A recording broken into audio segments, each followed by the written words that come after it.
Let's be honest, eating healthy when you have PCOS can feel confusing. You're doing your best, swapping desserts for protein smoothies, reaching for fat-free oat milk lattes, and saying no to junk food. But somehow your energy is crashing, your cravings are worse, and your cycles are completely off.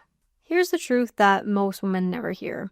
Some of the most common healthy foods and drinks can actually worsen insulin resistance, which is one of the biggest drivers behind PCOS symptoms. So today I'm breaking down the top foods that secretly spike your insulin and what to choose instead, so you can finally start working with your hormones, not against them. I'm Mariah, and I help women with PCOS and hormone struggles move from confusion and frustration to finally feeling in control of their bodies, whether your goal is balanced cycles, restored energy, or a healthy pregnancy. My work bridges the gap between conventional medicine and holistic health, so you don't have to choose one or the other.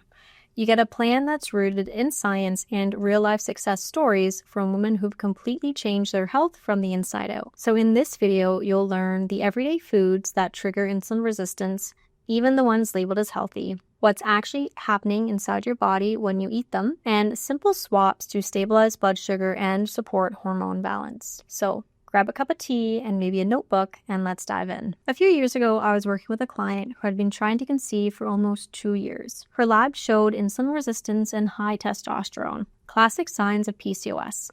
But here's the kicker. Her diet looked pretty healthy. Lots of Greek yogurt, high-fiber granola bars, smoothies, and even salads.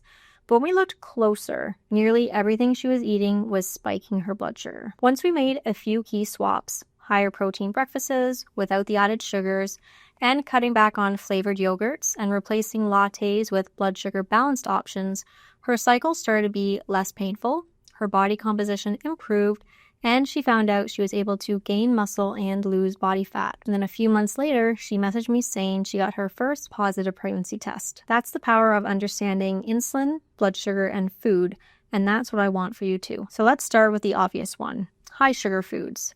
And I don't just mean candy bars or desserts. Sugar hides everywhere, even in foods that you wouldn't expect. Your high-protein Greek yogurt may contain 15 to 18 grams of sugar. That's about the same as half a can of Coke. And your vanilla almond milk or oat milk creamer, it can have as much sugar as eating a handful of gummy bears. And most women are drinking like this in the morning before they've even left the house. Even so-called healthy granola bars or smoothies can have 20 to 30 grams of sugar per serving. That's literally dessert disguised as breakfast. Now ask yourself, would you start every morning with a glass of Coke and a handful of candy? Probably not, but that's what your body experiences when you start the day with sugary foods, even if they're marketed as clean, natural, or high protein. When your blood sugar spikes like that, insulin rushes in to clean up the extra glucose. Do this often enough, and your cells stop listening. That's insulin resistance in a nutshell. And for women with PCOS, chronically high insulin tells your ovaries to pump out more testosterone. That's when you start to notice acne, unwanted hair growth, and those irregular periods that feel impossible to predict. Now, you don't have to give up sweetness entirely, just be smarter about it. Try plain Greek yogurt with fresh berries, ground flax seeds with a sprinkle of cinnamon, instead of your vanilla Greek yogurt with high sugar granola. Options like this can satisfy your sweet tooth without sending your hormones into chaos. Now, while sugar gets most of the blame, refined carbs like bread, pasta, and rice can have a similar effect on your blood sugar. So let's unpack that next. White bread, pasta, and rice. These are your classic high glycemic index foods, meaning they break down into glucose fast when you eat them. Think of them as jet fuel for your blood sugar. Great if you're running a marathon, not so great if you're trying to balance your hormones or reverse your insulin resistance. When you eat these refined carbs, your blood sugar shoots up quickly, insulin rushes in to move that sugar into your cells, and just as fast, your levels come crashing down. That's when you can feel cravings, fatigue, or that edgy anxiety that creeps in mid-afternoon. It's a roller coaster your body wasn't designed to ride all day. Now, I'm not saying to give up carbs. Just choose ones that work with your body instead of against it. Try higher fiber. Aim to include higher fiber carbs, such as lentil pasta, or you go for cauliflowered rice or spiralized veggies as easy swaps instead of white rice or other refined carbs. Now, here's a fun tip. If you do enjoy white rice, pasta, or potatoes, try cooking them ahead of time and letting them cool overnight in the fridge. As they cool, they form a resistant starch, which is a type of fiber that slows down blood sugar spikes, feeds your healthy gut bacteria, and can help to improve insulin sensitivity over time. So yes, you can still enjoy your carbs, just prepare them and pair them wisely. And here's another hidden insulin trigger most people miss, even in so-called healthy foods. Let's get into that next. Now, this one can be sneaky. So many breakfast foods like muffins or high-protein cereals are marketed as healthy. They say things like made with whole grains, fortified with vitamins, high in protein, low in sugar, etc. But here's the truth. When something says low in fat, it often means high in sugar. And it's not just the obvious sugary cereals. Even the ones labeled high protein or high fiber can pack in just as much sugar as a half can of Coke. I'm talking 16 grams or more per serving. Crazy, right? You think you're starting your day with something nourishing, but really it is dessert in disguise. What surprises me most is how many women don't actually look at the nutrition label. Now, I'm not saying we need to track every gram or obsess over meals, but having a general awareness of what you're putting into your body, it's really important. It can be the difference between supporting your hormones and unknowingly working against them. And to make matters worse, most cereals and store-bought baked goods are what I call empty energy. They're loaded with calories, but offer real to no nutrition. Very little vitamins, very little minerals, and not much fiber. It's like putting gas in your car without any oil. Sure, it runs for a bit, but everything burns out faster and works way less efficiently. And speaking of breakfast, let's talk about those morning treats from coffee shops. You know, the pastries and lattes that sneak in even more sugar than you'd expect. And this might be one of the biggest hidden culprits when it comes to insulin spikes. A single flavored latte, a frappuccino, or those refreshing summer drinks from your favorite cafe, they can easily have more sugar than a full can of soda, sometimes 30 to 50 grams in one cup.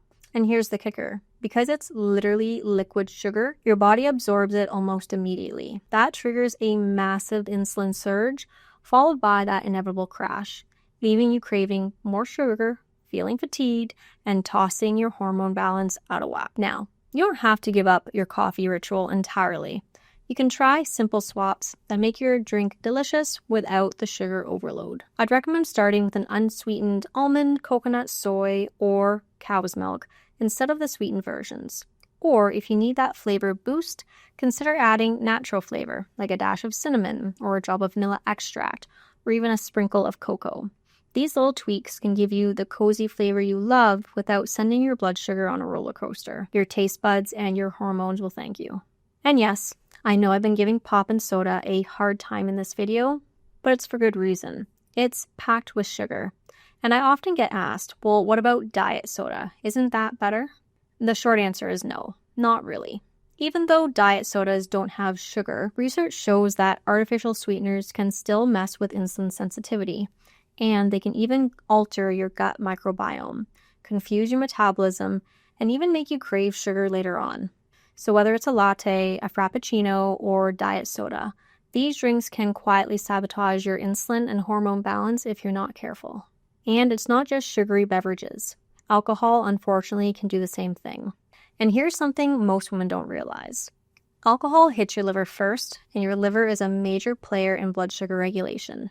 Too much alcohol, especially beer or sweet cocktails, can increase liver fat, which worsens insulin resistance and throws your hormones even further off balance. Now, if you do enjoy a drink every once in a while, I'd recommend sticking to a dry wine or a simple cocktail like vodka soda with water and lime, and keeping it very occasional. This way, you can still enjoy a social drink without derailing your insulin and hormone health. Now, if you're wondering how much alcohol is safe, the answer depends on who you ask. Public health guidelines can vary. For example, Ontario released guidance a few years ago suggesting that no alcohol is best, or if you do drink, to limit to about 2 standard drinks per week. Even small amounts of alcohol can affect your liver function, blood sugar, and hormone balance, so moderation really is key. Insulin resistance isn't just about food. It's about how your body feels. When insulin is high, your energy crashes, You crave sugar, your periods become irregular, and you might gain weight very easily around your midsection, and feeling extremely frustrated because these healthy changes that you're making aren't working. But once you start to balance blood sugar, everything shifts. Your mood, your energy, your cravings, and even your skin and your sleep. And I've seen it over and over again. When women start balancing insulin, their bodies respond beautifully. Remember my client we spoke about earlier? She was not an overnight success story. It took many months working together to really get things right for her. But as soon as she understood how her daily choices affected her hormones, she went from feeling defeated to finally feeling in control. So don't think of this list as restriction. Think of it as redirection.